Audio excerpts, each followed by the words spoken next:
Estamos en un contexto, en la Iglesia, en la que las palabras de Pablo VI en 1972 ya se han quedado cortas, ¿no? O sea, ya no es una grieta por la que se filtra el humo de Satanás, sino lo que estamos viviendo es más parecido a lo que dice el apóstol San Juan en su epístola, ¿no?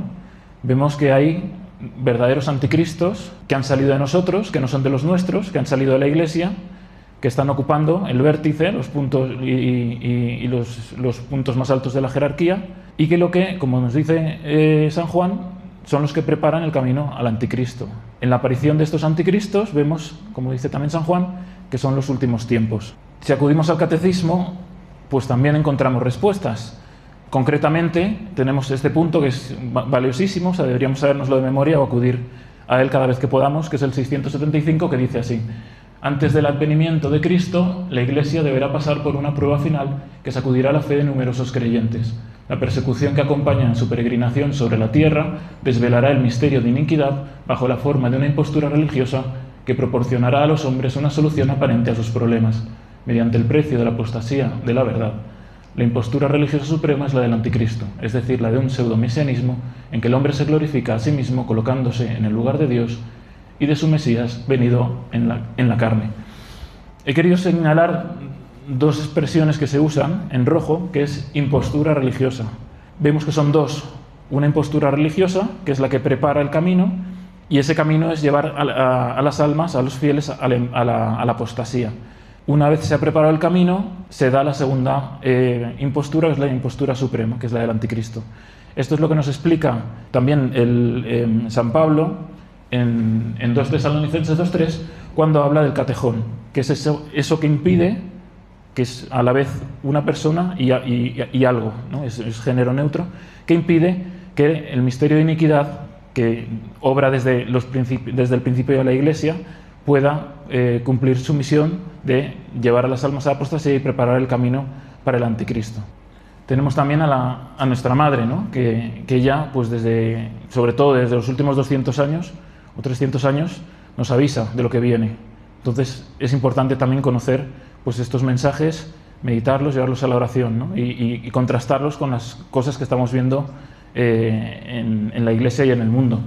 He seleccionado pues, la de la Salet, que es muy conocida: Roma perderá la fe y se convertirá en la sede del anticristo. Y también tenemos pues, otros medios, ¿no? sobrenaturales, que aunque no sean los oficiales o no sean digamos los públicos, pero también tenemos las revelaciones privadas, y en especial he querido poner el ejemplo del libro azul, que es un tesoro, porque yo creo que no hay ningún libro que sea tan explícito sobre lo que estamos viviendo y tan claro, ¿no? Que identificas perfectamente cada actor de los que están ahora mismo en la Iglesia y en el mundo. He querido hacer esta introducción antes de entrar en el tema de la sinodalidad porque quiero explicarles muy brevemente cómo trabajamos en nuestro canal. Nosotros no tomamos únicamente una fuente, no cogemos solo pues unas apariciones o una revelación o un libro o tal, sino que lo que hacemos es un poco, yo soy periodista, entonces es una labor más periodística, ¿no? Buscamos las fuentes, vemos en qué coinciden muchas fuentes, y cuando vemos que hay mucha coherencia y mucha coincidencia en varias fuentes, entonces lo presentamos como un camino, digamos, seguro, por lo menos sólido, por el que se puede transitar para entender los tiempos que vivimos. Entonces, poniendo en un cuadro estas 5 citas que acabamos de ver, podemos ver que en los últimos tiempos podemos identificar 2 etapas. Una etapa de infiltración y apostasía en la Iglesia, que prepara el camino para que después se dé la profanación y la aparición del anticristo. Si cogemos toda esta información que acabamos en 5 minutos de comentar y la ponemos en un cronograma, podríamos plantear una hipótesis de cómo podrían ser un poco los sucesos que tienen que pasar en los últimos tiempos, que, como dice también el Catecismo, son los tiempos de la pasión de la Iglesia, que tiene que imitar a su Señor antes de entrar en la gloria. Entonces vemos que primero hay una grieta en la doctrina, vemos que por esa grieta se produce una infiltración de anticristos y de herejías, y que si estos no se combaten, llegan a los puestos altos de la Iglesia, desde donde promueven la apostasía. Si esto no se combate, hay un paso más, que es la profanación y la expulsión de Dios del templo, y esto es importante entenderlo, porque para que el anticristo se pueda sentar en el templo de Dios, como dice San Pablo, es necesario quitar antes a Dios, porque Dios no puede estar donde está el demonio. Entonces, la apostasía lo que hace es quitar a Dios del templo y preparar el camino para que el anticristo pueda sentarse en su lugar. Cuando el anticristo ya esté en el templo de Dios, entonces empezará la persecución, la gran tribulación contra aquellos que sean fieles. Si cogiéramos todas las citas bíblicas que hablan sobre los últimos tiempos y las pusiéramos y hiciéramos un análisis, probablemente una de las palabras que más se repiten sería engaño. He puesto aquí algunos ejemplos, no los vamos a leer, pero como pueden ver, se repite constantemente. O sea, los últimos tiempos van a estar caracterizados por el engaño. ¿Qué es el engaño? Pues según la RAE es la falta de verdad en lo que se dice, hace, cree, piensa o discurre. También hemos usado antes la palabra impostura, que es sinónimo de engaño, y que es el fingimiento o engaño con apariencia de verdad. Pues esto es básicamente lo que estamos viviendo. Y esto se aplica en doctrinas que parecen buenas, pero después, cuando rascas un poco, ves que no son tan buenas. Pues el cuidado de la naturaleza es algo bueno, pero no si nos lleva a adorar a la naturaleza y a las criaturas. Vamos a ver personas que externamente parecen o deberían ser buenas y que después se ve que no lo son. Y vamos a ver signos también, porque al final, esto lo dice el Señor en Mateo 24:24, dice que surgirán falsos cristos y falsos profetas y harán cosas estupendas y prodigios, hasta el punto de desviar, si fuera posible, aún a los elegidos. Entonces, también hay que tener cuidado, porque los signos van a ser una herramienta del maligno en estos últimos tiempos también para promover el engaño y la apostasía. Pues esto es, podríamos acabar aquí la charla. Esto es básicamente lo que es la sinodalidad. Es una doctrina herética, es una suma de errores, pero que se nos presenta camuflada bajo una forma de piedad, como dice también el apóstol San Pablo. Esto es un ejemplo real. Esto es una iglesia que creo que está en Asturias, en el que por fuera tú ves y dices, pues es una iglesia católica, ¿no? Y cuando entras lo que te encuentras es esto. Pues esto es un ejemplo gráfico de lo que es la sinodalidad también. Para mí la definición más dura, pero más verídica, es que la sinodalidad es el ataque más grave que ha sufrido la Iglesia en su historia. Y digo esto por tres motivos que pueden ver en pantalla. Porque se reviste el modernismo, que es la suma de todas las herejías, como explica el Papa Pío X en la encíclica Pascendi. Digamos que esto es el momento culmen de la historia para el demonio. Él se ha estado preparando toda la historia para este momento. Este es el ataque final. Entonces, todas las herejías, todos los ataques que ha recibido la Iglesia en su historia eran para preparar este momento. Además, es el más grave porque se está produciendo desde el interior de la Iglesia, desde la infiltración en la Iglesia. Y por último, porque es un ataque tan sutil que nadie se está dando cuenta, o casi nadie se está dando cuenta. Entonces, si no percibimos el peligro, tampoco lo podemos combatir. Entonces, este es el peligro que tenemos. Empezamos a hacer una búsqueda para ver, pues, cuando salió todo el tema de la sinodalidad, de dónde venía esto, ¿no? Y lo que más sorprende al principio es que si buscamos la palabra en el diccionario no existe. Así que ya nos da a entender que no es una palabra que se haya utilizado mucho, ¿no? Sínodo es el equivalente en griego del concilio, que es latín. ¿Qué pasa? Sinodalidad es una palabra derivada, igual que lo es conciliarismo. El conciliarismo es una herejía que fue condenada en el Concilio Vaticano I, en la encíclica, en la Constitución Pastor Eternus. El conciliarismo es una herejía que lo que dice es que el colegio cardenalicio, o sea, todos los cardenales reunidos en un concilio ecuménico, reciben de Dios la potestad directamente de gobierno de la Iglesia por encima de incluso del Papa. Esto es una herejía que fue condenada porque no, el Papa es el que tiene la potestad de gobierno suprema sobre la Iglesia. Entonces, esto, como fue ya condenado por la Iglesia y no se podía usar, pues dijeron, bueno, pues como no podemos usar la palabra en latín, usamos la palabra en griego. Y así, pues hasta que se den cuenta del engaño, pues podemos avanzar. Para la Iglesia católica, el sínodo pues es una reunión de obispos. Para la Iglesia sinodal, y es la traducción que hacen ellos, es el caminar juntos, que esto es una expresión que les sonará y que han escuchado pues muy frecuentemente, caminar juntos, ¿no? Lo importante es caminar juntos, da igual hacia dónde vayamos. Entonces el siguiente paso que dimos fue, vamos a ver si esto de la sinodalidad aparece en las Escrituras, y así tenemos algo para agarrarnos y entender de qué va esto, ¿no? encontramos que un sacerdote ya había hecho este análisis y encontró que la palabra sínodo aparece una sola vez en todas las escrituras.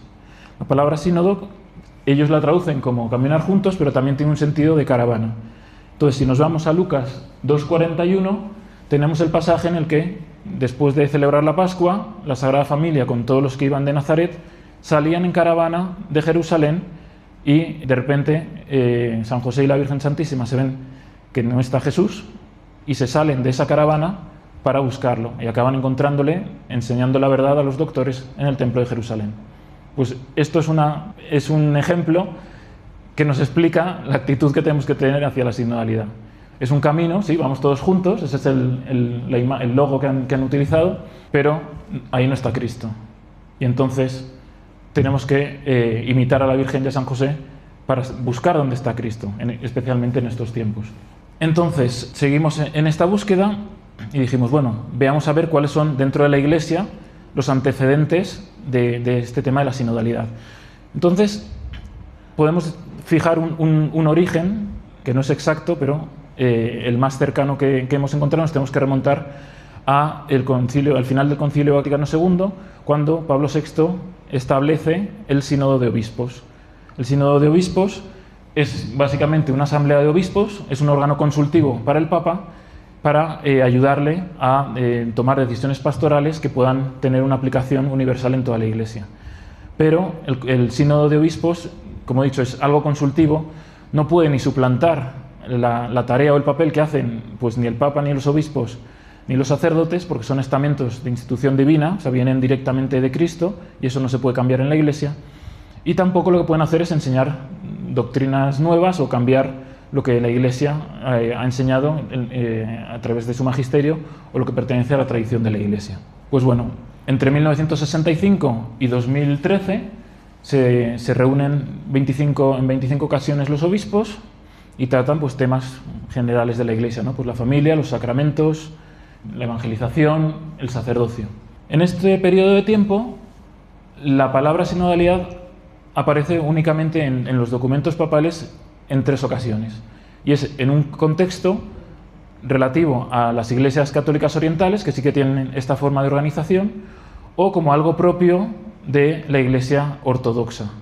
La Iglesia ortodoxa, al contrario que la Iglesia católica, tiene, en vez de una estructura piramidal jerárquica, como es la Iglesia católica, ellos tienen una estructura horizontal, en el que están los patriarcas, que no hay ningún patriarca por encima del resto. Claro, estos son 2 concepciones antagónicas de lo que es la Iglesia. No pueden convivir, o es jerárquica o no es jerárquica. No puede ser las 2 cosas a la vez.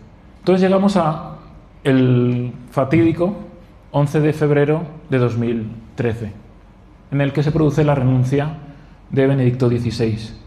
Pues desde ese momento hasta 2024, tengo que actualizar el dato a 2025, si hemos dicho que en los primeros 48 años se menciona 3 veces, en los últimos 11 años se menciona 84 veces.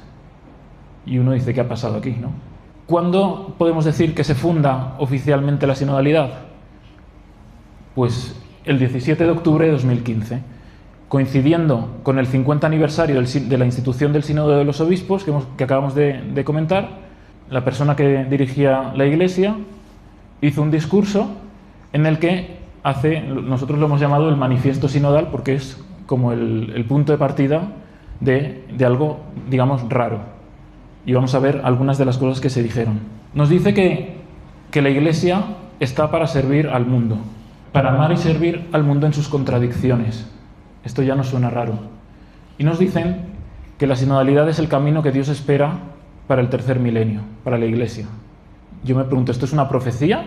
Porque la Iglesia tiene clara su misión. La Iglesia tiene que evangelizar, tiene que ir por todo el mundo y proclamar el Evangelio. Entonces, ¿en qué momento, en qué lugar, quién ha dicho que la sinodalidad es algo querido por Dios precisamente para el tercer milenio? Pues yo desde luego no tengo respuesta. Se nos habla de una Iglesia sinodal. Es la primera vez que se usa esa expresión, Iglesia sinodal, se acuña este término. Y se nos explica en qué consiste. Se nos dice que es una iglesia de la escucha en la que cada uno tiene algo que aprender. Pues hombre, la Iglesia es maestra, la Iglesia enseña, la Iglesia predica, La Iglesia no es la que tiene que escuchar y la que tiene que aprender, es la que tiene que enseñar, la que tiene que predicar. Esto pues nos sigue sonando raro, ¿verdad? Se nos dice que la sinodalidad es una dimensión constitutiva de la Iglesia, es decir, algo que existe desde el principio y que fue instituido por Cristo, o sea, algo fundamental en la Iglesia. Si vamos al catecismo, lo que nos dice es que las dimensiones constitutivas de la Iglesia son 4. Una, santa, católica y apostólica. No se nos dice que la Iglesia sea sinodal. ¿De dónde viene esto, ¿no? Pues otra rareza que no sabemos muy bien de dónde viene. Además se nos dice que la sinodalidad es la que nos va a permitir entender realmente cómo hay que ejercer el ministerio jerárquico. Es decir, como si en 2000 años de la Iglesia no hubiéramos sabido cómo había que ejercer la autoridad y cómo tenía que estar organizada la Iglesia jerárquicamente, y que gracias a la sinodalidad esto lo vamos a entender. Y se nos habla que esta Iglesia sinodal está constituida por el pueblo de Dios. Bien, el pueblo de Dios, sí, ¿no? La Iglesia es el pueblo de Dios, es una de las definiciones que podríamos decir, ¿no? Pero se nos dice que este pueblo de Dios está formado por todos los bautizados. Y ustedes saben que los ortodoxos también están bautizados, y los anglicanos, y los protestantes. Entonces, esto es una Iglesia que no es como la Iglesia que conocemos, que si vamos a la encíclica Mystici Corporis Christi de Pío XII, en el que se hace una definición perfecta de la Iglesia, se dice que la Iglesia está formada por los bautizados que profesan la verdadera fe y que no están separados que no se han separado por los pecados de cisma, de herejía o de apostasía. Entonces, ya vamos viendo que de lo que se nos está hablando no se parece a la Iglesia católica. Además nos dice que por el hecho de estar bautizados, todos tenemos la función docente de la Iglesia y la función discente, que se llama. La Iglesia católica enseña que los sacerdotes y los obispos, por el sacramento del orden, reciben de Cristo la autoridad para enseñar la doctrina. Y esa es su misión, enseñar la doctrina que han recibido. Aquí se nos dice que todos, ustedes y yo, también tenemos ese carisma, que no viene por el sacramento del orden, sino solo por el bautismo. Y además se dice que la Grey tiene olfato para encontrar nuevos caminos. Es decir, que bueno, como dicen también, ¿no? el espíritu es muy creativo y nos puede llevar por caminos distintos a los que ha llevado a la Iglesia durante 2000 años. Este pueblo de Dios del que he hablado se afirma además que posee infalibilidad, que puede enseñar la doctrina, como acabamos de ver, y que su voz encarna la voluntad de Dios. Por lo tanto, si queremos saber cuál es la voluntad de Dios en cada momento, lo que tenemos que hacer es preguntar a los fieles. Esto es la sinodalidad. He dicho que usan la expresión pueblo de Dios, pero la verdad es que usan muchísimas expresiones. Aquí he hecho una recopilación de todas las definiciones de Iglesia que utiliza la sinodalidad, y usan todas menos que es el cuerpo místico de Cristo, que es la más perfecta. Siguiendo en el discurso, también se nos dice que Jesús ha constituido la Iglesia como una pirámide en la que arriba está el Papa y debajo pues está el colegio apostólico. Y se nos dice, pero en esta Iglesia, una adversativa, nos está diciendo, en la Iglesia de Cristo es así, pero en esta Iglesia, o sea que ya de nuevo vuelve a hacer esa distinción entre las dos iglesias. Es al revés, es una pirámide invertida, en la que en la cima se encuentra el pueblo, por debajo los obispos y por debajo, o sea, cogen la pirámide clásica que define la Iglesia y le dan la vuelta. O sea, es una inversión de la Iglesia. Y sí nos dice además que el Papa, y esto es una cita, la voy a leer porque es para que nos demos cuenta, ¿no? del papel que tiene el Papa en la Iglesia sinodal. Dice, estoy convencido de que en una Iglesia sinodal también el ejercicio del primado petrino podrá recibir mayor luz.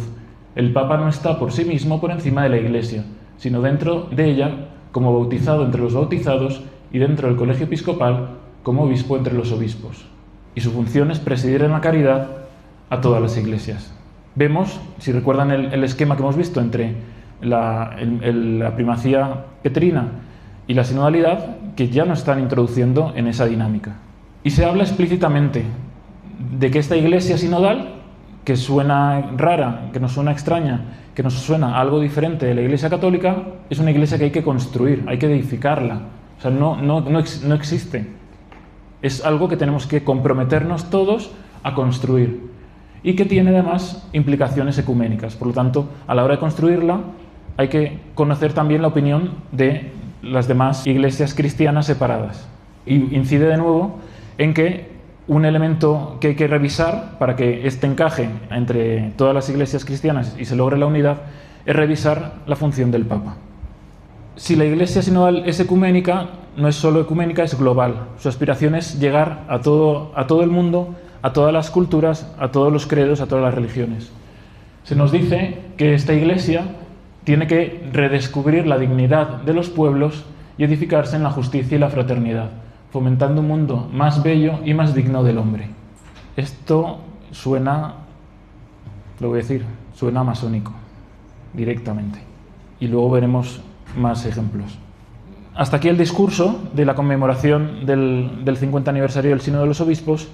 Todas estas cosas que hemos visto, que nos suenan raras, han estado desperdigadas y publicadas en muchos de estos documentos, escandalosos muchos de ellos, que se han ido publicando en estos años. No hace falta que los explique, pero realmente en todos ellos hemos encontrado cosas que nos chirriaban.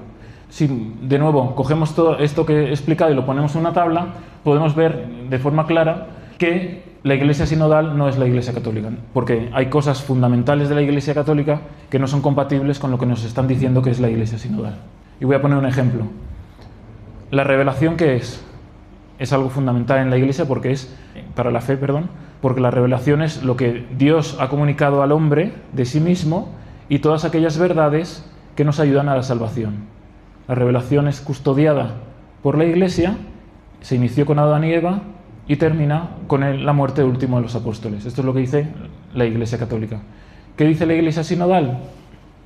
Pues que es un proceso progresivo y comunitario de discernimiento de la verdad que avanza junto a la historia y es actualizado por el Espíritu, a través de la escucha humana.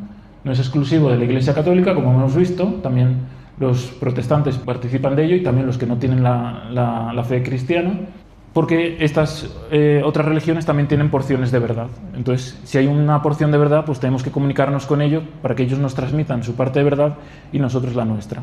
Es una iglesia de la escucha y el diálogo con el mundo. Esta sería como una representación un poco gráfica para que se entienda bien, ¿no? La revelación católica, pues podemos poner como ejemplo la manifestación de Dios en la zarza ardiente a Moisés. En cambio, en el concepto de revelación de la sinodalidad parte de la experiencia religiosa que tiene cada uno. Esa experiencia religiosa que tiene cada uno es, digamos, esa porción de verdad que cada uno tenemos, según ellos. Entonces, si yo hablo con ustedes, ustedes me transmiten su parte de verdad y yo les transmito, y entre todos construimos la verdad. ¿Cuál es el problema de esto? Que si yo tengo la verdad, si yo tengo una porción de verdad, mi conciencia está por encima de lo que Dios ha revelado. Porque Dios, si yo entiendo que la revelación de Dios no viene desde fuera, sino que nace en mi interior, pues bueno, miraré qué es lo que yo pienso, qué es lo que yo siento, y esa será la verdad. Entonces, cuando vemos documentos como Amoris Laetitia, en la que se dice que el discernimiento sobre la situación del matrimonio, pues la tiene que hacer cada uno. Entonces, cada uno tiene que discernir si en su situación puede recibir los sacramentos o no. Da igual si la Iglesia ha dicho que no se puede, ¿no?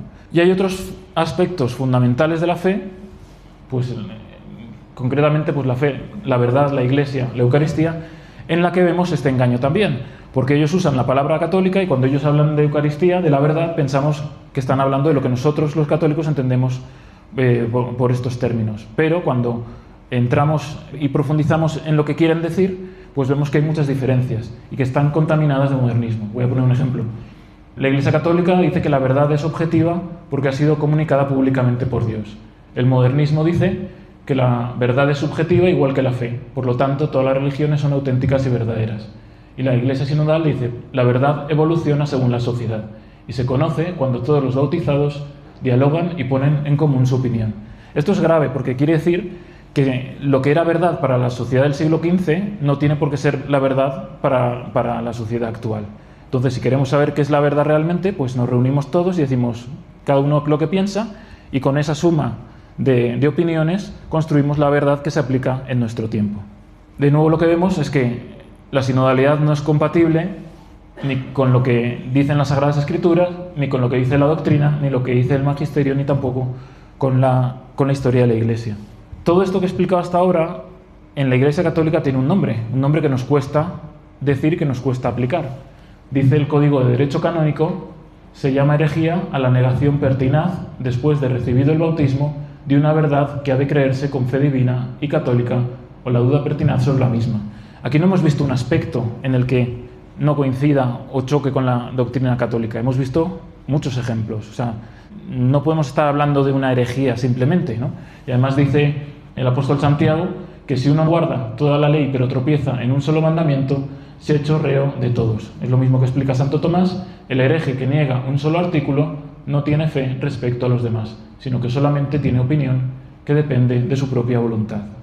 También el Papa León XIII, en Satis Cognitum, dice: quien en un solo punto rehúsa su asentimiento a las verdades divinamente reveladas, realmente abdica de toda la fe, pues rehúsa someterse a Dios en cuanto que es la soberana verdad y el motivo propio de la fe. Como hemos dicho, son muchas cosas, no es una sola. ¿Qué dice el Catecismo? Apostasía es el rechazo total de la fe cristiana. Y si vamos al Código de Derecho Canónico de nuevo, el apóstata de la fe, el hereje o el cismático incurren en excomunión late sententia. Entonces, hemos dicho, ¿no?, que el engaño es la palabra fundamental para estos tiempos, y el Señor nos lo dice en Mateo 4:5: cuidaos que nadie os engañe, porque muchos vendrán bajo mi nombre, bajo el nombre de cristianos, y a muchos engañarán. Y también San Pablo a los Colosenses dice: mirad pues, no haya alguno que os cautive por medio de la filosofía y de vana falacia, fundadas en la tradición de los hombres, sobre los elementos del mundo y no sobre Cristo. Se nos está avisando de esto que estamos viendo. Me gusta esta imagen porque en 2013, cuando sucedió lo que hemos comentado, el cardenal McCarrick, también polémico por decirlo con caridad, dijo esta frase en un encuentro universitario en Estados Unidos. Dijo: Francisco caminará por el escenario del mundo y la gente lo seguirá. Encontrarán en él lo que encontraron en el flautista de Hamelín. Si vamos al cuento o a la historia del flautista de Hamelín, lo que vemos es un señor que saca a los niños y a la gente del pueblo, los saca de su ciudad y los deja atrapados en una cueva. Pues eso es lo que es la Iglesia sinodal. Sacar a los fieles de la Iglesia católica y llevarla a una iglesia distinta, la Iglesia sinodal. Esto es el camino sinodal, no el alemán, es el camino, es lo mismo que el camino sinodal alemán, y es un camino de apostasía, rechazando las verdades que nos ha enseñado la Iglesia para abrazar doctrinas abigarradas y extrañas. El 23 de octubre de 2019 se dijo esto: la Iglesia no es una fortaleza cerrada, sino una tienda de campaña, capaz de agrandarse para recibir a todos. Es una iglesia en salida, una iglesia con las puertas siempre abiertas. La iglesia es en salida o no es iglesia. Nos fijamos en las imágenes que ellos utilizan para representar esto, vemos que es gente huyendo de la iglesia y gente huyendo de la cruz. O sea, es sorprendente, ¿no? Y se nos dice que la iglesia no es una fortaleza, sino que es una tienda de campaña. Y si ponemos a ambos lados las dos imágenes, ¿a ustedes qué pasajes de las Escrituras les sugiere? Tenemos Mateo 7:24, en el que el Señor nos explica: el hombre sensato edifica su casa sobre la roca. Vienen las tormentas, vienen los ríos y la casa permanece porque está fundamentada sobre roca. En cambio, el hombre insensato la edifica sobre la arena. Vienen los vientos y se lo lleva todo por delante. ¿Cuál es la Iglesia católica de las dos? Pues nos lo dice también nuestro Señor: y yo te digo que tú eres Pedro, y sobre esta piedra edificaré mi iglesia, y las puertas del abismo no prevalecerán contra ella. Se nos está diciendo claramente que la iglesia sinodal es una tienda de campaña y por lo tanto no es la Iglesia católica, porque no está fundamentada en la roca. Para el que no crea esto y crea realmente que la Iglesia católica es una tienda de campaña, pues deberían sentirse interpelados por las palabras que dice San Pablo: me maravillo de que tan pronto os apartéis del que os llamó por la gracia de Cristo y os paséis a otro evangelio. Y no es que haya otro evangelio, sino que hay quienes os perturban y pretenden pervertir el evangelio de Cristo. Pero aun cuando nosotros mismos o un ángel del cielo os predicase un evangelio distinto del que os hemos anunciado, sea anatema. Es muy claro el apóstol. Esta transición, este camino, este proceso de la Iglesia Católica a la Iglesia sinodal es lo que han llamado el sínodo de la sinodalidad. Es un proceso que tiene distintas etapas y que ahora vamos a ver paso a paso cómo se está construyendo esta iglesia. Por eso voy a utilizar la metáfora de la construcción de una casa o de un edificio, siguiendo cada una de los procesos y de los pasos que se van dando. A lo largo de este camino han salido pues, muchos otros documentos que hemos analizado, hemos leído, no se lo recomiendo a nadie, o sea, es una experiencia horrible realmente. Yo les diría no lo lean. Si alguien tiene curiosidad que lo lea, pero ya lo leo yo por ustedes y se lo resumo, porque realmente es horrible leer estos documentos. Como digo, vamos a ver cuáles son estos 7 pasos. Lo hemos puesto en 7 pasos. Si tuvieran ustedes que construir una casa, ¿cuál creen que sería el primer paso que tendrían que dar? Antes de los cimientos. Antes. Bueno, sí, hay que tener el terreno, obviamente. El plano, el proyecto. Antes de empezar a construir, deberíamos tener la licencia de obra, ¿no? Que el ayuntamiento nos dé el permiso para poder iniciar la construcción. Si retomo este gráfico que he puesto al principio y empezamos a rellenarlo con algunas fechas, nos damos cuenta de que, bueno, la grieta en la doctrina pues ya se dio, ¿no? Con el Concilio Vaticano II. Voy a explicarlo. Roberto de Mattei tiene un libro muy bueno en el que explica lo que ocurrió en el Concilio Vaticano II, y básicamente lo que nos dice es que había 2 bandos entre el colegio de cardenales. Había un bando que defendía la sana doctrina y un bando que intentaba introducir errores de forma sutil, digamos. Digamos que la verdad estaba aquí y aquí estaba el error, ¿no? Y estos eran los objetivos. ¿Qué consiguieron al final los heterodoxos? Esto. Y alguien puede decir, pues oye, ha sido un éxito, ¿no? Porque al final de esto que querían a esto que han conseguido, pues bueno. ¿Cuál es el problema? Que esto es una grieta. Y por esta grieta es por la que se ha colado el espíritu del concilio, eso que llaman, ¿no? Que nadie entiende, porque realmente si uno lee los textos pues no está tan claro, pero a la hora de interpretarlos sí que permite que se puedan introducir pues, doctrinas que no son católicas, como estamos viendo hasta el día de hoy. Una vez que esta grieta se ha abierto en la Iglesia y por ahí se han infiltrado los anticristos que nos decía San Juan y también las doctrinas heréticas y alcanzan el poder, pues empiezan a abrir la puerta, que es lo que ellos querían al principio. Entonces, este esquema se ha repetido a lo largo de la historia de la Iglesia muchas veces. Sobre todo cuando al principio la doctrina no estaba del todo definido, pues venía un señor, como Arrio, por ejemplo, introducía una novedad, se abría por una grieta, se colaba un error en la historia de la Iglesia. Este error se difundía por toda la Iglesia, como pasó con el arrianismo y con cualquier otra, pero la Iglesia lo combatía. Y entonces había concilios, había excomuniones y digamos que la grieta se cerraba. Los que no se adherían a la fe católica pues eran expulsados y digamos se cerraba el proceso. ¿Cuál es el problema? Que esta vez no se ha cerrado, porque la doctrina después del Concilio Vaticano frente a los errores ha sido la de la hermenéutica de la continuidad, que es bueno. Lo que es oscuro se interpreta con la luz de lo claro. Esto nos ha llevado a que no ha habido una condena y un rechazo de lo que era erróneo y hemos pasado al tercer paso, a la apostasía desde el vértice, y también hemos dado un paso más. El tercer punto yo lo sitúo entre 2013 y 2019 y lo llamo la retirada del catejón, que es lo que hemos hablado al principio, que nos explica San Pablo. Se ha quitado el obstáculo para que los enemigos de la Iglesia, infiltrados dentro de ella, puedan actuar libremente. Y lo sitúo entre esos 2 años. Ya hemos explicado lo que pasó en 2013 y qué pasó en 2019. La Pachamama, la profanación y la expulsión de Dios del templo.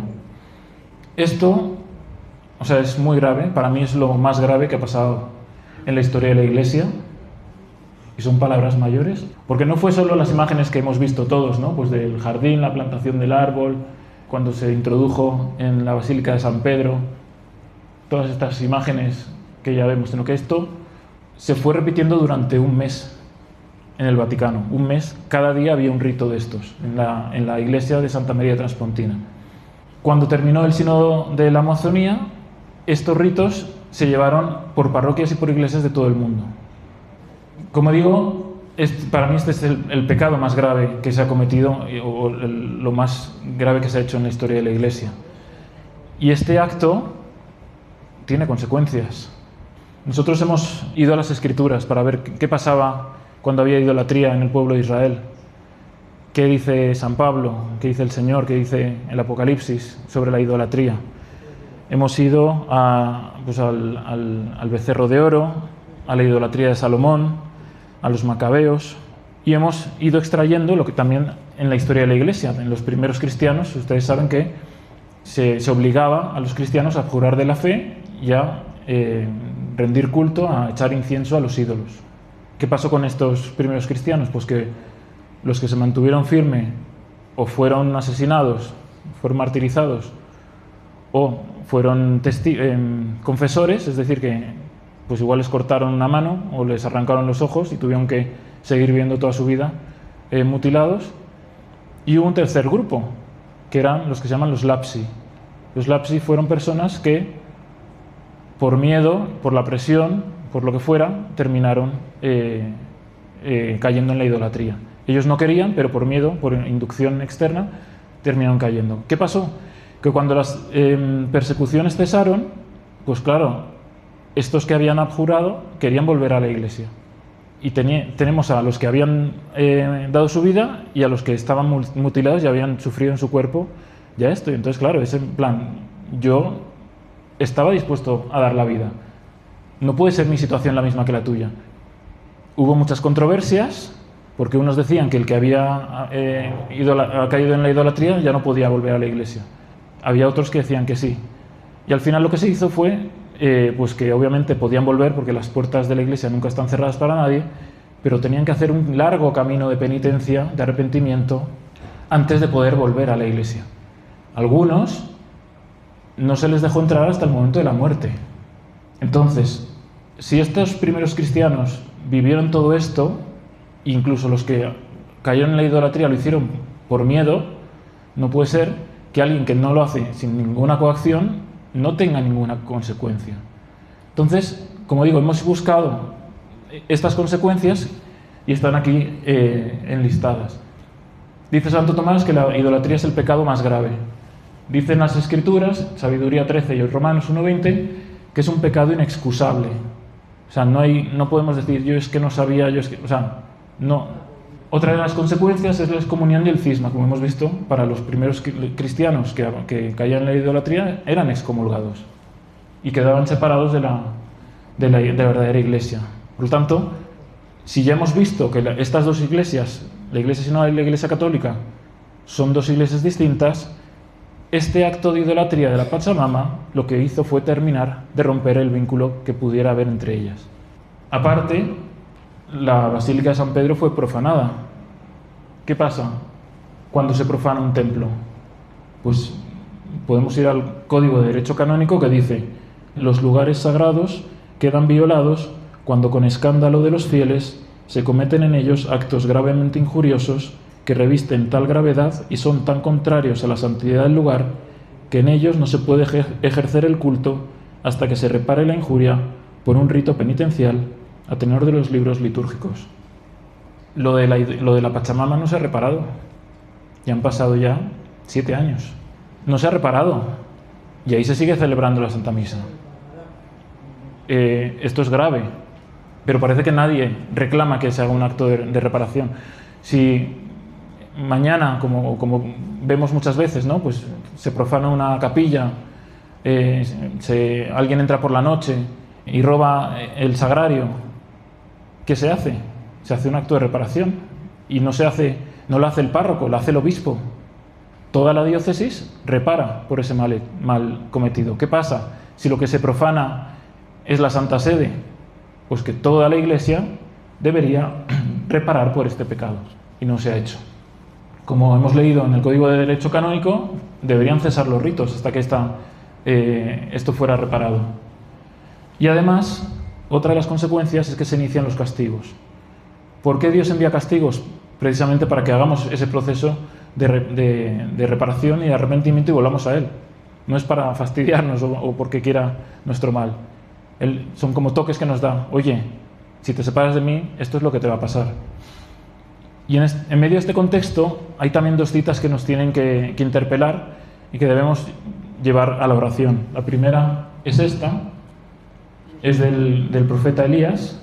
En los tiempos del profeta Elías, la idolatría se había apoderado prácticamente de todo el pueblo de Israel, y él era de los pocos sacerdotes, de los pocos que habían permanecido fieles frente a los 450 falsos profetas de Baal. Entonces, él se dirige al pueblo y les dice, entonces Elías, acercándose a todo el pueblo, dijo, ¿hasta cuándo estaréis claudicando hacia dos lados? Si Yahvé es Dios, seguidle, y si lo es Baal, id tras él. Mas el pueblo no respondió palabra. Y esto es un poco la situación que vivimos. Han pasado todas estas cosas y la gente no reacciona. ¿Dónde está la fe? Y esta es la segunda carta de los Corintios. ¿Qué concordia hay entre Cristo y Belial? ¿O qué comunión puede tener el que cree con el que no cree? ¿Qué transacción entre el templo de Dios y los ídolos? Esto nos interpela también a nuestra vida de fe, a nuestra vida sacramental. O sea, es algo que hay que reflexionar, es algo que tenemos que llevar a la oración, es algo que hay que tener en cuenta. Si estas eran las consecuencias espirituales, ¿cuáles fueron las consecuencias físicas? Lo que hemos dicho del castigo. Nada más se produjo el acto de la Pachamama, prácticamente 40 días después, como sucedió con Nínive, se inicia la pandemia de coronavirus. Si vamos a los datos, nos dicen que desde 2019 los desastres naturales han aumentado drásticamente, justo desde ese año. Y se nos dice también que desde 2019 hay más personas afectadas en el mundo por el hambre. Tenemos también, cuando terminó la pandemia, la guerra de Ucrania que comenzó, y vemos como que desde entonces cada vez hay más guerras, cada vez más graves, ¿no? ¿Qué estamos viendo aquí? Estamos viendo la peste, estamos viendo las catástrofes, estamos viendo el hambre, estamos viendo la guerra. Esto el Señor ya nos lo había avisado. Oiréis también hablar de guerras y rumores de guerras. Mirad que no os turbéis. Esto en efecto debe suceder, pero no es todavía el fin, porque se levantará pueblo contra pueblo, reino contra reino, y habrá en diversos lugares hambres, pestes y terremotos. Todo esto es el comienzo de los dolores. El Señor nos ha avisado. Ha empezado un proceso de castigos que mientras no se repare el mal que se ha hecho, irá en aumento. Como he dicho, los castigos son para que nos arrepintamos, nos demos cuenta del pecado que hemos hecho y volvamos atrás. ¿Y qué ocurrió después de la pandemia? Que se cerraron en la pandemia, que se cerraron los templos. Todo lo contrario a lo que se tenía que haber hecho. En vez de volver a Dios, se le cierra la puerta. Y cuando se vuelven a abrir los templos, pues fuimos testigos de auténticos sacrilegios, podemos decir. O sea, cómo se trató al Señor en esos días. ¿Qué tuvo la pandemia? Pues que hizo que el inicio del sínodo de la sinodalidad se tuviera que retrasar de 2019 a 2021. Estaba previsto que se iniciara después de la Pachamama. Se tuvo que posponer a 2021. Pues es la licencia de obras. Se quitó el obstáculo, se quitaron los obstáculos para que pudiera comenzarse la construcción de esta nueva iglesia. El segundo punto es el proyecto. Y el proyecto, pues son las directrices del gran arquitecto. Y aquí entienden de quién estoy hablando. Es la hoja de ruta a seguir para la construcción de esta nueva iglesia, son los argumentos que van a usar para convencer a la gente, para engañarles. Se definen todas las etapas que se van a dar para implantar esto. Se dice qué papel tienen que jugar los obispos y los sacerdotes para contribuir en esto, y también los cambios a nivel pues, de doctrina, de liturgia y de estructura que se tienen que dar. Este proyecto está en dos documentos, que son estos dos, el Vademecum y el documento preparatorio, en el que se habla de estos cambios que se van a hacer. El sínodo de la sinodalidad tiene un lema, que es comunión, participación y misión. De nuevo, tres palabras que, bueno, sí, la iglesia, pues sí, la comunión es una palabra del entorno de la iglesia, la participación, bueno, menos, pero bueno, bien. La misión, sí, la iglesia tiene una misión. Pero cuando uno ve los documentos, se da cuenta de que lo que están hablando no es lo que los católicos entendemos por estas palabras. Se habla de que la comunión es el vínculo fraterno entre quienes comparten un mismo sentimiento religioso. O sea, ya no es Cristo, cuerpo, sangre, alma y divinidad, sino que es el sentirnos todos unidos fraternalmente en torno a un sentimiento religioso. Se dice que la participación es la igualdad entre todos los miembros. Ya no hay jerarquía, todo es horizontal y todos estamos al mismo nivel. Y se nos dice que la misión es la evangelización, pero no es la evangelización que entiende la Iglesia de ir por el mundo y predicar la verdad, sino únicamente pues, el contar mi testimonio, mi experiencia religiosa a los demás de forma libre. ¿Por qué he puesto en rojo estas tres palabras? Libertad, igualdad y fraternidad. Ahí está. Ahí está. Libertad, igualdad y fraternidad. Camufladas bajo conceptos, bajo términos que parecen católicos, pero no lo son. ¿Qué dice el Vademecum? Vamos a ver algunas pocas citas. Pues lo primero que hace es cargarse el sínodo de obispos. Si dice que el sínodo de obispos está, obviamente, compuesto por obispos, pues dice que no, que ya es para todos los fieles. Se dice que estamos llamados a renovar nuestras mentalidades y nuestras estructuras. O sea, es un cambio, una renovación de la Iglesia a todos los niveles. Se nos dice que tenemos que soñar con la Iglesia a la que estamos llamados a ser. O sea, la Iglesia en 2000 años no es lo que tendríamos que ser, sino que ahora hay que soñar con una Iglesia distinta que por fin sea lo que Cristo quería que fuera. Y para ello pues tenemos que hacer florecer las esperanzas de la gente, estimular la confianza, vendar las heridas, tejer relaciones nuevas y más profundas, aprender unos de otros, construir puentes, iluminar las mentes, calentar los corazones y vigorizar nuestras manos para nuestra misión común. Este es el lenguaje que usa la sinodalidad. Todos estos documentos que he dicho es este tipo de lenguaje. ¿Qué conclusión hay que sacar? Es una conclusión dura, pero hay que sacarla. Participar de la Iglesia sinodal, de sus actos, de sus procesos e ideas, es colaborar en el proyecto del demonio para destruir la Iglesia de Cristo. Es duro, pero es así. ¿Qué nos dice Proverbios? No sigas los caminos de los impíos, no vayas por la ruta de los malvados, esquívala, no pases por ella, apártate de allí y pasa adelante, porque ellos no duermen si antes no han hecho algún mal. No pueden conciliar el sueño si no han hecho caer a otro. Comen el pan de la iniquidad y beben el vino de la violencia. La senda de los justos es como la luz de la mañana, cuyo resplandor crece hasta ser pleno día. El camino de los malos, en cambio, es como tinieblas, no saben en qué van a tropezar. Sabemos que si acudimos a las Escrituras encontramos soluciones, encontramos información sobre cómo actuar en este contexto. Ahora sí, pasamos a los cimientos. Los cimientos son la base sobre la que se levanta todo el edificio. Si los cimientos son firmes, pues el edificio puede levantarse y crecer. Si no son firmes, pues pasa que se tuercen, ¿no? Y amenaza con derrumbar todo el edificio. En este caso, los cimientos es la consulta popular que se hizo a nivel diocesana, en todas las diócesis del mundo, en el que se preguntaba a la Iglesia cómo quieres tú que sea la Iglesia. Esto se hizo, empezó el proceso en octubre de 2021 y claro, ¿quiénes estaban llamados a participar? ¿Quiénes podían participar de esto? Pues todos los bautizados. Ya hemos hecho la distinción, ¿no? Aquí se habla de que son todos los bautizados, especialmente los que están en riesgo de exclusión, como pues las mujeres, las personas con discapacidades, los refugiados, los emigrantes, los ancianos, las personas que viven en la pobreza, los católicos que rara vez o nunca practican su fe, los que han dejado la práctica de la fe, las personas de otras tradiciones de fe, las personas sin creencias religiosas. O sea, es una iglesia que se construye entre todos, da igual que crean o no crean. De nuevo hay que sacar una conclusión dolorosa, pero que es cierta. Cada persona que participó en esta consulta, y sobre todo quien colabora activa o pasivamente en la implantación de la sinodalidad, se ha situado a sí mismo en la base de esta iglesia. Este es el cimiento. ¿Cuál es el problema? Que si tú preguntas al que cree y al que no cree, el resultado es que van a salir todas estas cosas. Estos son los temas más frecuentes. Esto no es el camino sinodal alemán.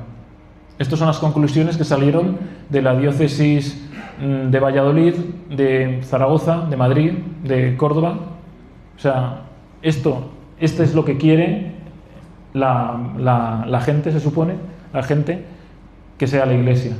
la ordenación de mujeres, la democratización de las decisiones, los cambios en la liturgia, el fin del celibato sacerdotal, la aceptación de la homosexualidad, la aceptación de nuevos modelos de familia, la horizontalidad en la jerarquía, el cuidado de la casa común, los cambios doctrinales y morales, la participación de los laicos en el gobierno y los cambios en el ejercicio del ministerio del Papa.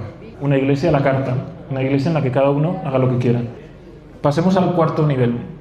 Pues ya tenemos los cimientos, empezamos con las estructuras, ¿no? Pues levantamos muros, tabiques, levantamos pisos, y esta es la tarea de los ingenieros. ¿Quiénes son los ingenieros, digamos, los que tienen que velar por la solidez del edificio? Pues los obispos, ¿no? ¿Qué pide la sinodalidad de los obispos? Pues exactamente esto, que estén callados, sentaditos y sin molestar. Y lo dice explícitamente, el rol clave del obispo es escuchar. Dice además que no deben sofocar las aportaciones auténticas y libres de los fieles. Es decir, que si hay una herejía, no tienen que sofocarla, tienen que estar calladitos y aceptarlo. Y se les pide a ellos que de forma crítica validen las conclusiones que han salido de esa asamblea. Es decir, ellos no pueden oponerse a la voz, a la variedad de voces de las cosas que se han expresado. Ellos tienen que ser simplemente representativos o sea, velar que todas las voces sean escuchadas y todas las voces sean tenidas en cuenta. Entonces, es una cosa gravísima, porque es contrario a la misión de los obispos, que es custodiar la verdad y transmitirla fielmente. Entonces, si lo ponemos todo en un gráfico, vemos la consulta, que son los cimientos, la fase baja, la planta baja, perdón, sería la fase diocesana, que es la que hemos visto, y todas estas conclusiones que se sacan en las diócesis se elevan a la conferencia episcopal, que revisa las propuestas, hace un documento y lo sube al segundo piso, que es una fase continental, en la que se reúnen todas las conferencias episcopales de todo un continente, revisan las propuestas y elaboran un nuevo documento. Y con todos los documentos de todas las conferencias episcopales continentales se crea el Instrumentum Laboris, que es el documento base que se discute en las sesiones que tuvieron lugar en el Vaticano en los meses de octubre de 2023 y 2024. ¿Qué llegó a ese documento final después de pasar todos los filtros y todas las etapas? Exactamente lo mismo que había salido en las bases. O sea, no hubo ninguna filtración, no hubo el discernir o decir, pues esto sí, esto no. Lo mismo que se planteó en la consulta llegó a debatirse en las sesiones. Contra esto también pues podemos acudir a las Escrituras. Tenemos este pasaje de Ezequiel 13:14 que nos habla del Señor diciendo que va a destruir las murallas que han construido los impíos. Pero en vez de leer esta cita, quiero leer el comentario que ofrece la Biblia de Straubinger, de Monseñor Straubinger, a este pasaje, porque creo que es muy clarificador. Dice: la muralla revocada con barro es el edificio social levantado al margen de la ley divina. Es la casa que el Señor no edificó y que no sirve aunque madruguen los que trabajan. Es la casa construida sobre arena, por los que no obedecieron al sermón de la montaña, que en el torrente se llevó con ruina de todos, porque los hombres quisieron hallar la solución de los problemas colectivos dentro del orden temporal, a base de la prudencia del hombre que se preocupa de lo que comerá y beberá y vestirá como hacen los paganos. Es una radiografía de la Iglesia sinodal. Vayamos a la quinta etapa, que es el tejado. Se culmina el edificio con estas asambleas, esta imagen que les resultará familiar, que corresponde al sínodo de octubre de 2023 y 2024. Si el sínodo, ya hemos dicho que ya no era de obispos, pues se ve claramente aquí. Ni siquiera la mitad de los que participaron eran obispos. De estas reuniones, que duraron un mes, durante 2 años, se crea un nuevo documento, también infumable, en el que, pues, digamos que todo este proceso ya queda resumido y condensado en un documento que ahora, a partir de ese momento, había que aplicar en todas las diócesis y en todas las parroquias. O sea, lo que antes era teoría, ahora hay que llevarlo a la práctica. Entonces, ¿qué se dice en este documento? Podríamos estar hablando horas, pero voy a ir a los puntos más importantes. Pues se dice primero que, bueno, que hay que las discusiones en materia de doctrina, moral y pastorales no siempre hay que resolverlas con el magisterio, sino que, bueno, hay distintas maneras de interpretar algunas cosas hasta que el espíritu, no sabemos qué espíritu, nos lleve a la verdad. O sea, la verdad no es Cristo, como hemos dicho, la verdad hay que buscarla entre todos. Entonces, cuando el espíritu, este espíritu, nos lleve a la verdad, entonces ya podremos decir, vale, esta discusión doctrinal es esto o es lo otro. ¿Qué se dice además? Que estas soluciones también hay que adaptarlas a las culturas y a los países. De modo que estamos hablando de lo que se llama la moral no de situación, sino de ubicación. Entonces, depende de dónde vivas, se aplica una moral o una doctrina u otra. ¿Qué más se dice? Pues obviamente se habla del tema del ecumenismo y del sincretismo. Se dice, lo leo, el diálogo, el encuentro y el intercambio de dones propios de una iglesia sinodal están llamados a abrirse a las relaciones con otras tradiciones religiosas, con el objetivo de establecer amistad, paz, armonía, compartir valores y experiencias morales y espirituales en un espíritu de solidaridad, verdad y amor. Ven el lenguaje, a lo que me refería, ¿verdad? ¿Qué tienen que hacer los obispos? Ya les habían dado una patada antes, pues ahora básicamente su función es identificar carismas y repartir tareas. En su diócesis decir, pues este vale para esto, pues le encargo esto. O sea, ya no tienen nada que ver con la transmisión de la fe. Y además, yo entiendo que los obispos no han leído esto, porque es un poco humillante que digan que el obispo es una persona frágil y que por eso no hay que cultivar expectativas excesivas o poco realistas hacia él.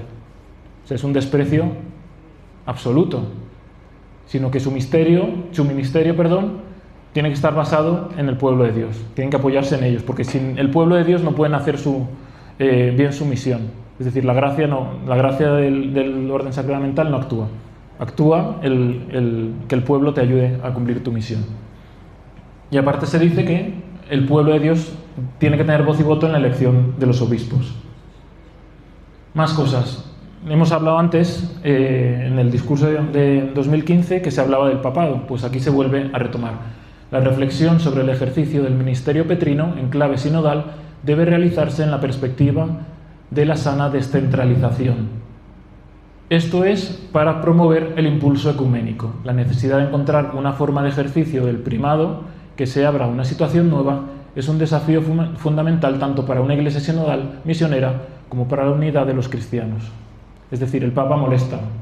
El Papa molesta porque es una piedra que impide que los cristianos puedan volver a estar unidos. Así que, ¿qué hay que hacer? Quitar al Papa de en medio. Las propuestas concretas que contiene en cuanto a una relectura o un comentario oficial de las definiciones dogmáticas del Concilio Vaticano I sobre el primado, lo que está diciendo es que hay que reinterpretar lo que hemos dicho, Pastor Eternus, que condenaba el conciliarismo. No solo condena el conciliarismo, sino también dice eso, que no puede haber otra forma de organización eclesial que no tenga al Papa como cabeza y como autoridad máxima de la Iglesia. Aquí lo que se está diciendo es que como eso no encaja con la sinodalidad, pues hay que, cojamos eso que es un dogma de fe y lo interpretemos de una forma distinta. Y esta nueva configuración del papel que tenga el Papa, pues también hay que decidirla entre todos. Lo que dice también Pastor Eternus es que si alguien dice que la posición del Papa respecto al resto de obispos es una posición honorífica, es decir, que no es efectiva, sino que es simbólica, pues dice que sea anatema. Aquí lo que se dice es que hay que convertir el papado en un servicio de amor. Este es otro tema importante, los ministerios laicales. ¿Cuál es el problema? La Iglesia tiene sacramentos. Los sacramentos son 7 y no se pueden cambiar. Entonces, ¿cómo hacemos que los laicos puedan participar de las cosas que no pueden porque no han recibido, por ejemplo, el sacramento del orden? Pues en vez de sacramentos, crean una cosa paralela que se llama ministerios y que en vez de ser sacramentos son sacramentales, que configuran a la persona. ¿Qué ministerios? Pues sobre todo el fin último es que se pueda incorporar a la mujer a los laicos, pero sobre todo lo que ellos dicen, ¿no? Que revalorizar la dignidad de las mujeres.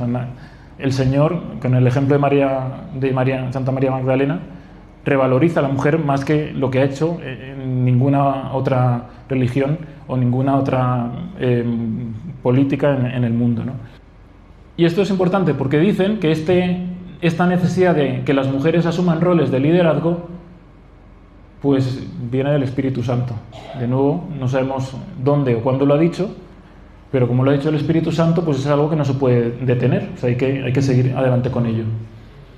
¿Qué ministerios? Pues bueno, el ministerio extraordinario de la comunión, que puedan presidir las celebraciones dominicales, la administración de algunos sacramentos, que sean ministros extraordinarios del bautismo, la asistencia en las bodas, y además se habla también de la posibilidad de ampliarlo a otros. ¿A qué otros? Pues por ejemplo, hay una propuesta de establecer un ministerio de escucha y acompañamiento, que sería el equivalente sinodal de la confesión. Es decir, un laico que se ponga en una silla y venga otro laico y le cuente sus problemas. Esto que parece una locura, pues en la Basílica de San Pedro se puso ya una estructura que era eso, como una especie de confesionario, pero para los laicos. Por lo tanto, ¿cómo tiene que ser la toma de decisiones en una iglesia sinodal? Pues tiene que estar marcada por el consenso. Cuanta más gente opine y más estemos de acuerdo, pues esas son las decisiones que hay que tomar. Y luego, esto afecta también a las parroquias. Si las parroquias es el lugar donde vamos a recibir los sacramentos, donde vamos a recibir la catequesis, donde no. Según la sinodalidad, las parroquias tienen que ser una red de relaciones a través de las cuales se cumple la profecía de la cultura del encuentro, de la justicia social, de la inclusión de los grupos marginales, de la fraternidad entre los pueblos y del cuidado de la casa común. Esto lo dice el documento. O sea, todo el mundo tiene acceso a esto, no me lo he inventado. En esto veo que nadie se lo ha leído, porque nadie ha denunciado todas estas cosas. Y al final, pues, hacen una definición de la iglesia que quieren, ¿no? Dicen, en este camino, una iglesia sinodal se compromete a caminar en los diferentes lugares en los que vive, con creyentes de otras religiones y con personas de otras creencias, compartiendo libremente la alegría del Evangelio y acogiendo con gratitud sus respectivos dones. Construir juntos, como a todos, hermanos y hermanas, en un espíritu de intercambio y ayuda mutua, de justicia, de fraternidad, de paz y de diálogo interreligioso. Cuando yo leo esto, hay una pregunta que me viene a la mente. O sea, llega un punto que dices, vale, pero todo esto realmente ¿qué tiene que ver con la salvación de las almas? O sea, mucha palabrería, muchos documentos, muchas ideas que no tienen mucho sentido, pero la Iglesia está para salvar las almas. Entonces, ¿todo esto para qué sirve? Llegamos a la sexta etapa. La sexta etapa es el aislamiento. Cuando construimos el edificio, lo siguiente que es pues, poner las puertas, las ventanas, los suministros, la corriente eléctrica, ¿no? Y esto en la iglesia sinodal es construir la iglesia por dentro. Es la fase que llaman de implementación. Es que este documento se implante en todas las diócesis.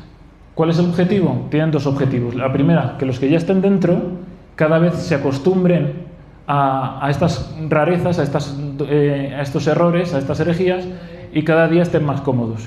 Entonces no quieran salir de ahí. Una vez ves que en la tele te dicen esto, vas a tu parroquia y te cuentan esto, vas a un seminario te cuentan esto, tal, al final lo asumes, como que bueno, pues esto es lo que hay. El segundo objetivo es que los que están fuera y permanecen en la verdadera fe acaben desesperados y al final acaben entrando también en esta falsa iglesia. Entonces, esta es una etapa, digamos, que tiene que producirse un cambio.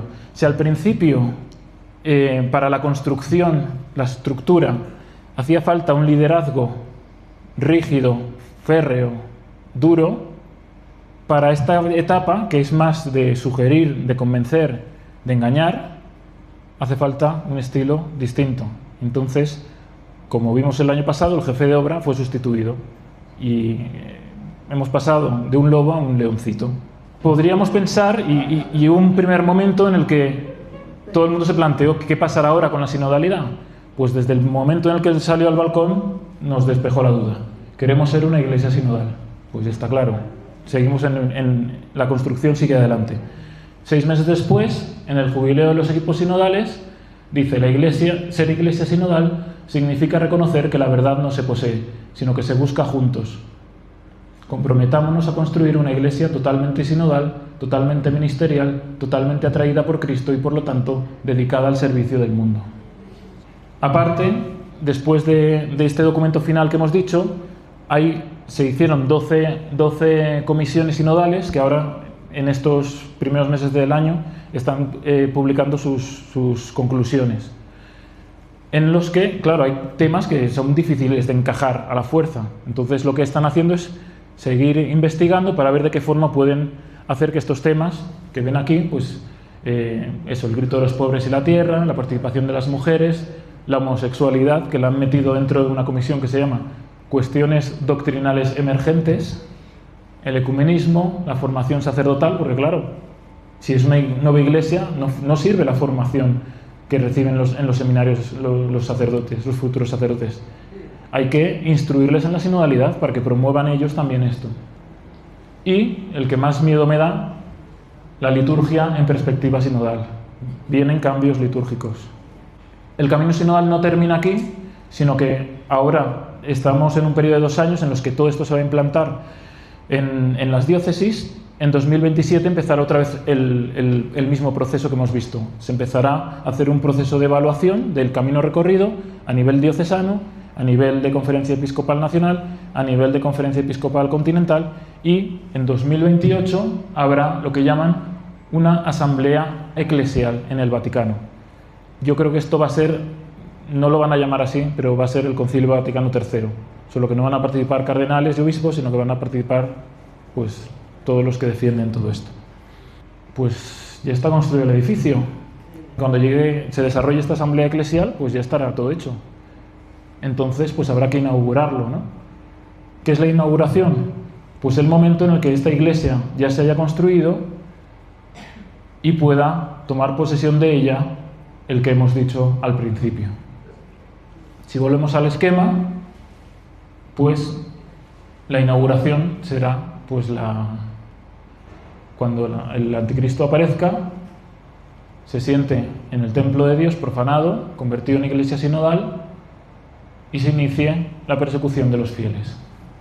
Esto obviamente pues nos lleva a hacernos esta pregunta, o sea, ¿yo en qué iglesia creo? Después de todo lo que hemos visto, creo que no puede quedar duda de que son dos iglesias distintas, o sea, son demasiadas diferencias, demasiado fundamentales.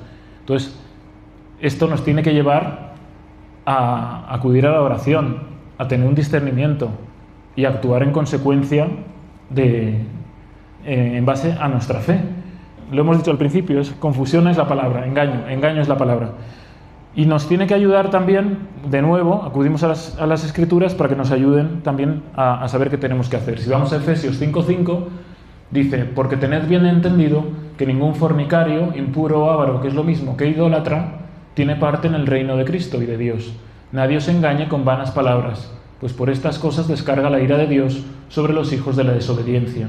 No os hagáis pues copartícipes de ellos. Una indicación: porque antes erais tinieblas, ahora sois luz en el Señor. Andad pues como hijos de la luz. El fruto de la luz consiste en toda bondad y justicia y verdad, aprendiendo por experiencia qué es lo que agrada al Señor, y no toméis parte con ellos en las obras infructuosas de las tinieblas. Antes bien, manifestad abiertamente vuestra reprobación. Esto es lo que estamos haciendo aquí, denunciar todo esto. Porque si bien da vergüenza hasta el nombrar las cosas que ellos hacen en secreto, sin embargo, todas las cosas, una vez condenadas, son descubiertas por la luz, y todo lo que es manifiesto es luz.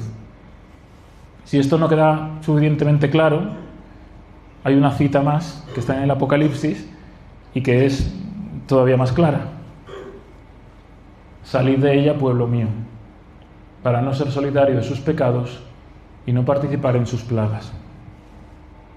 Un engaño tan grande, y más si estamos en los últimos tiempos y es verdaderamente el ataque final contra la Iglesia, deberían habernoslo avisado en algún sitio, ¿no? Obviamente hemos visto muchas citas de las Escrituras y hay muchísimas más que en el canal vamos publicando poco a poco, pero yo quería tomar otras profecías que son más recientes y que nos hablan de esto mismo que hemos visto en la hora y 20 minutos que llevo hablando. Entonces, he cogido la primera, es la oración de San Miguel, de León XIII, que no es la que se reza después de la misa, sino que es una que salió posterior. Saben ustedes que León XIII tuvo una visión de cómo iba a ser el ataque del demonio a la Iglesia, que le iba a dar poder durante 100 años para destruirla.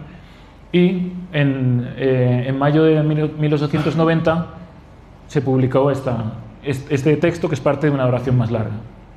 Dice: pero he aquí que ese antiguo enemigo, este primer homicida, ha levantado ferozmente la cabeza, disfrazado como ángel de luz, y seguido de toda la turba, y seguido de espíritus malignos, recorre el mundo entero para apoderarse de él, y desterrar el nombre de Dios y de su Cristo, para hundir, matar y entregar a la perdición eterna a las almas. Vamos a ver que es el resumen de todo lo que hemos estado explicando desde el principio. La perdición eterna a las almas destinadas a la eterna corona de gloria. Sobre hombres de espíritu perverso y de corazón corrupto, este dragón malvado derrama también como un torrente de fango impuro el veneno de su malicia infernal, es decir, el espíritu de mentira, de impiedad, de blasfemia y el soplo envenenado de la impudicia, de los vicios y de todas las abominaciones. Enemigos llenos de astucia han colmado de oprobios y amarguras a la Iglesia, esposa del Cordero Inmaculado, y sobre sus bienes más sagrados han puesto sus manos criminales. Aun en este lugar sagrado, donde fue establecida la sede de Pedro y la cátedra de la verdad, que debe iluminar al mundo, han elevado el abominable trono de su impiedad, con el designio inicuo de herir al pastor y dispersar al rebaño. Él lo vio, o sea, León XIII lo vio, y nos lo cuenta aquí. He querido coger otras, y claro, hablando para este auditorio, digo, tengo que ver qué dice la Virgen al padre Gobi sobre la falsa iglesia, ¿no? A ver si la Virgen ha hablado de esto. Dice: la bestia, es el mensaje de 13 de junio de 1989, aniversario de la segunda aparición de Fátima. La bestia negra, semejante a una pantera, indica la masonería. La bestia con 2 cuernos, semejante a un cordero, indica la masonería infiltrada dentro de la Iglesia, es decir, la masonería eclesiástica, que se ha difundido sobre todo entre los miembros de la jerarquía. Esta infiltración masónica dentro de la Iglesia ya os ha sido predicha por mí en Fátima, cuando os anuncié que Satanás se introduciría hasta el vértice de la Iglesia. Si el objetivo de la masonería es el de conducir a las almas a la perdición, llevándolas al culto de falsas divinidades, la Pachamama, el fin de la masonería eclesiástica, en cambio, es el de destruir a Cristo y a su Iglesia, construyendo. Yo busqué esta cita después de haber montado esta presentación sobre la construcción. Ya la usa la Virgen, construyendo un nuevo ídolo, es decir, un falso Cristo y una falsa Iglesia. En otro mensaje de Milán, 17 de junio del 89, dice: combatid conmigo. No dice quedaos a un lado o ignorarlo, no. Dice combatirlo, hay que combatirlo, hay que luchar contra esto. Combatid conmigo, pequeños hijos, contra la bestia semejante a un cordero, la masonería infiltrada dentro de la vida eclesial para destruir a Cristo y a su Iglesia. Entonces se sustituye a Dios por un ídolo, poderoso, fuerte, dominador. Un ídolo tan poderoso como para dar muerte a todos aquellos que no adoren la estatua de la bestia.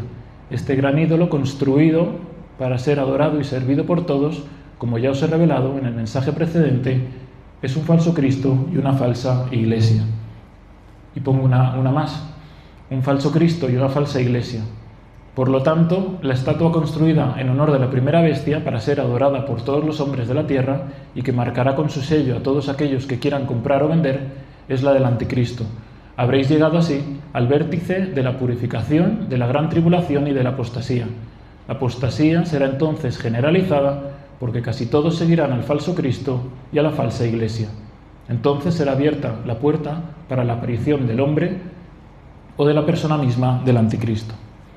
Y por último, del libro azul: cuando este Papa haya cumplido la misión que Jesús le ha encomendado y yo baje del cielo para coger su sacrificio, todos seréis envueltos por una densa tiniebla de apostasía, que entonces llegará a ser general. Permanecerá fiel solamente aquel pequeño resto que en estos años, acogiendo mi invitación maternal, se ha dejado encerrar en el refugio seguro de mi corazón inmaculado. Y será este pequeño resto fiel, que yo he preparado y formado, quien tendrá la misión de recibir a Cristo, que volverá en gloria, iniciando así la nueva era que os espera. Otra profecía. El venerable arzobispo Fulton Sheen dice: el falso profeta tendrá una religión sin cruz, una religión sin un mundo por venir, una religión para destruir religiones. Habrá una iglesia falsa. La Iglesia de Cristo será una y el falso profeta creará otra. La Iglesia falsa será mundana, ecuménica y global. Será una federación de iglesias. Y las religiones formarán cierto tipo de asociación global, un parlamento mundial de iglesias que será vaciado de todo contenido divino y será el cuerpo místico del anticristo. El cuerpo místico hoy en la tierra tendrá su Judas Iscariote y él será el falso profeta. Satanás lo contratará entre nuestros obispos. Veamos que este texto es de 1951, o sea, incluso antes del Concilio Vaticano II, antes de que pudiéramos sospechar, ¿no?, que algo así pudiera pasar. Dice también, como su religión será la fraternidad sin la paternidad de Dios, engañará hasta a los elegidos. Edificará una contraiglesia que imitará a la iglesia, porque él, el diablo, es el imitador de Dios. La casa tendrá, usa de nuevo, ¿no?, la construcción de la casa, tendrá todos los detalles y características de la iglesia, pero a la inversa y vaciada de su contenido divino. Será un cuerpo místico del anticristo, que se parecerá en todos los aspectos externos al cuerpo místico de Cristo, y en su desesperada necesidad, el hombre moderno, en su soledad y frustración, se unirá a esa comunidad porque le dará una amplitud de propósitos. Pues también Juan Pablo II habló de esto en el Congreso Eucarístico Internacional de Filadelfia en 1976. No lo voy a leer, pero habla también que dice, ahora nos enfrentamos a la confrontación final entre la Iglesia y la antiiglesia, entre el Evangelio y el antievangelio. Y para ello tenemos que estar preparados para someternos a grandes pruebas. Y por último, quería poner también ejemplos de Ana Catalina de Emmerich. Ella dice, vi construir una iglesia extraña y al revés de todas las reglas. No vi ningún ángel asistir a la construcción. Nada venía de lo alto en esta iglesia. Todo venía de la tierra y de la región tenebrosa. Todo en esta iglesia era oscuro, a contrasentido y sin vida. No había más que burla y ruina. Dice, vi la iglesia de los apóstatas. Vi las tinieblas que partían de ella, repartirse alrededor, y vi muchas personas abandonar a la iglesia legítima y dirigirse hacia la otra, diciendo, ahí todo es más bonito, más natural y más ordenado. Los sacerdotes dejaban que se hiciera cualquier cosa y decían la misa con mucha irreverencia. Vi pocos que todavía tuvieran piedad y juzgasen sanamente las cosas. Me fue así mostrado que no hay casi ya cristianos en el antiguo significado de la palabra. Vi en el futuro la religión caída muy bajo y conservándose únicamente en algunos lugares, en algunos hogares y en algunas familias, que Dios ha protegido también de los desastres de la guerra. Y dice también, viajaba a través de una comarca sombría y llegué a la gran ciudad de Roma. Vi allí de nuevo la gran y singular iglesia que se estaba construyendo. No había nada de santo en ella. Vi todo tipo de personas, de cosas, de doctrinas y de opiniones. Todo parecía tener éxito. Vi enviar rayos sobre las personas que construían el edificio. Según la razón humana, estaban construyendo según la razón humana. No vi ni un solo ángel ni un solo santo cooperar en esta obra. Bien, este ya es el último punto, ya se termina. Bien, ¿qué podemos hacer ante este panorama, no?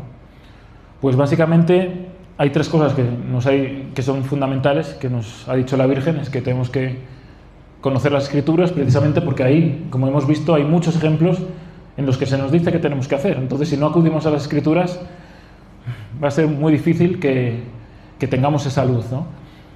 A la oración, fundamental, esto nos plantea muchas dudas, nos plantea mucha inquietud. ¿Qué hago? ¿Qué no hago? ¿Dónde voy? ¿Dónde no voy? Pues hay que llevarlo a la oración. El Señor nos va a indicar cómo actuar. Y fundamental, el rosario es el arma para estos tiempos. La Virgen lo ha dicho en numerosas ocasiones. Tenemos el libro de Daniel, que es curioso porque el ángel le dice, tú, Daniel, encierra estas palabras y sella el libro hasta el tiempo del fin. Es decir, como queda mucho todavía, sella las palabras. Porque en los últimos tiempos hay muchos que buscarán y se acrecentará el conocimiento. Es decir, que el libro de Daniel se va a entender en los últimos tiempos. Entonces hay que también leerlo y conocerlo. En cambio, a San Juan, en el Apocalipsis, le dice, como ya queda poco tiempo, no selles las palabras. Obviamente otro libro fundamental. Tenemos el Evangelio de Juan. Todo el Evangelio de Juan es especial. Todos son palabra de Dios. Pero el de Juan, que no abandonó al Señor, que permaneció fiel hasta la cruz, tiene una luz especial que hay que conocer. Ahí dice, escudriñad las Escrituras.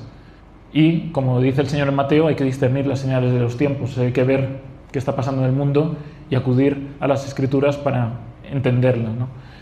Y fundamental también el capítulo 24 de Mateo, en el que se nos da todas estas pistas. Habrá guerras, habrá tal... O sea, tenemos que tener, yo diría, casi de memoria, porque en cuanto veamos que suceden las cosas nos va a venir a la mente. Esto ya lo dijo el Señor.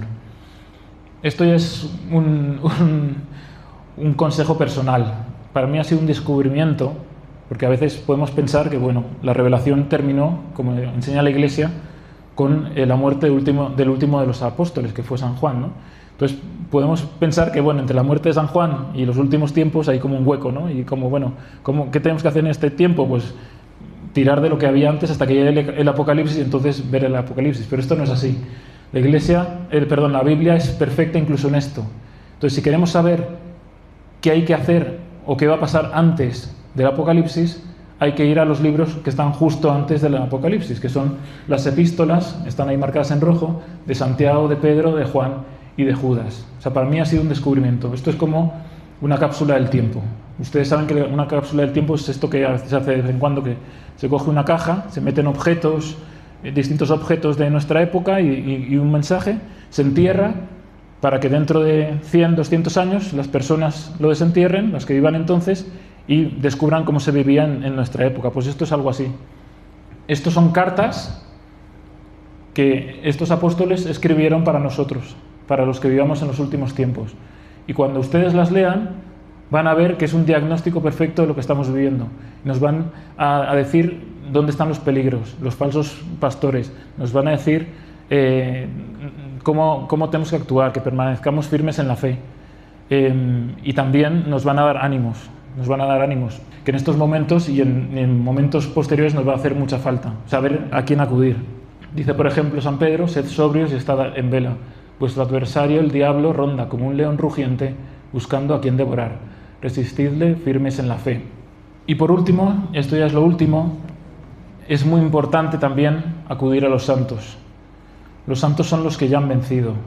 Entonces, la Iglesia nos propone los santos no solo para que los admiremos, que está bien, sino sobre todo para que los imitemos. O sea, tenemos que imitar a los santos. Entonces, si hemos dicho que esta prueba final es la suma de las pruebas anteriores que ha vivido la Iglesia, tendremos que ver cómo quienes ya las han superado se han enfrentado y qué han hecho. Entonces, está la mítica carta de San Atanasio en tiempo del arrianismo, en el que prácticamente toda la Iglesia fue inundada de la herejía arriana. Y solo había unos pocos obispos, como San Atanasio, o como San Hilario, o como San Basilio, que son los que sostuvieron con su fidelidad a la fe toda la Iglesia. Dice San Atanasio, él fue el obispo de Antioquía y desde el exilio, él fue desterrado 5 veces, escribe a sus fieles, dice: que Dios os consuele.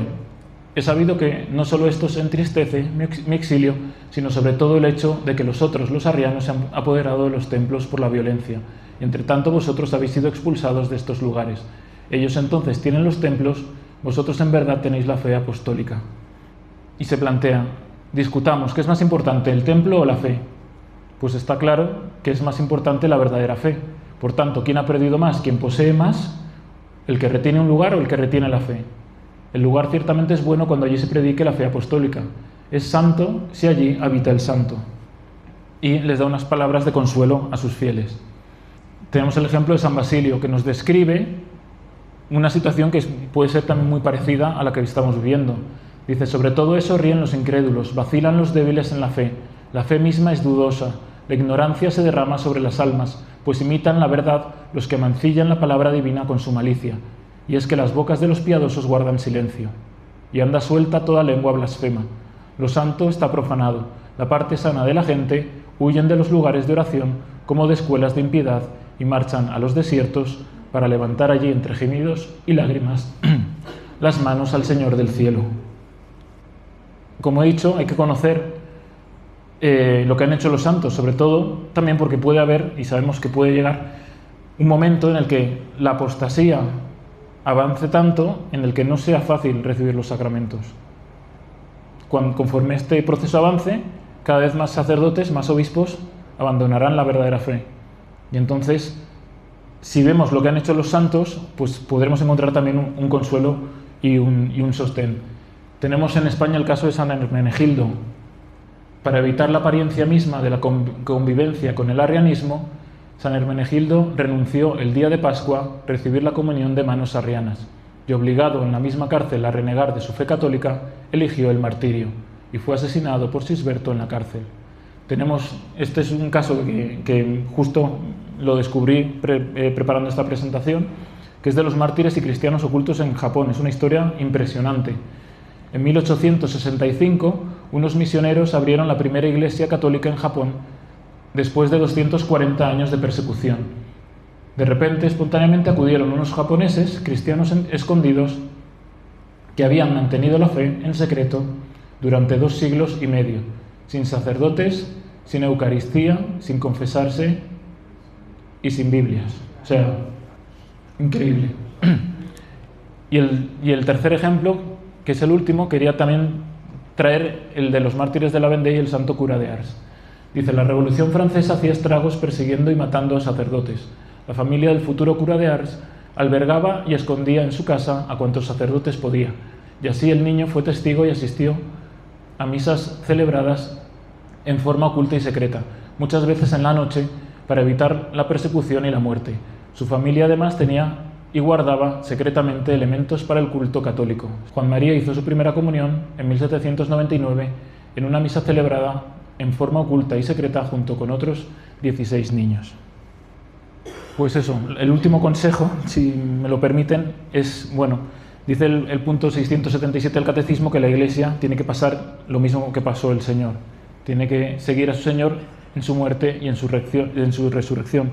Por eso también es fundamental que meditemos la pasión de Cristo. No solo los acontecimientos o los sucesos que ocurren, sino también las personas que hay.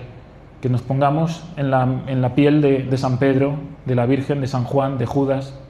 Porque cuando llegue la prueba de la Iglesia, si hemos hecho esta profundización, podremos actuar de forma más fácil como ese personaje al que queremos parecernos. Hay esperanza y además, como he dicho, San Pedro desde hace 2000 años nos anima a ello. Bendito sea el Dios y Padre de nuestro Señor Jesucristo, que nos ha engendrado para una herencia que está reservada en los cielos para vosotros, para nosotros, leámoslo así, para nosotros, los que por el poder de Dios sois guardados mediante la fe para la salvación que está a punto de manifestarse en este último tiempo, en lo cual os llenáis de gozo, bien que ahora por un poco de tiempo seáis, si es menester, apenados por varias pruebas, a fin de que vuestra fe, saliendo de la prueba mucho más preciosa que el oro perecedero, que también se acrisola por el fuego, redunde en alabanza, gloria y honor cuando aparezca Jesucristo. Pues nada, el Señor viene, que así sea.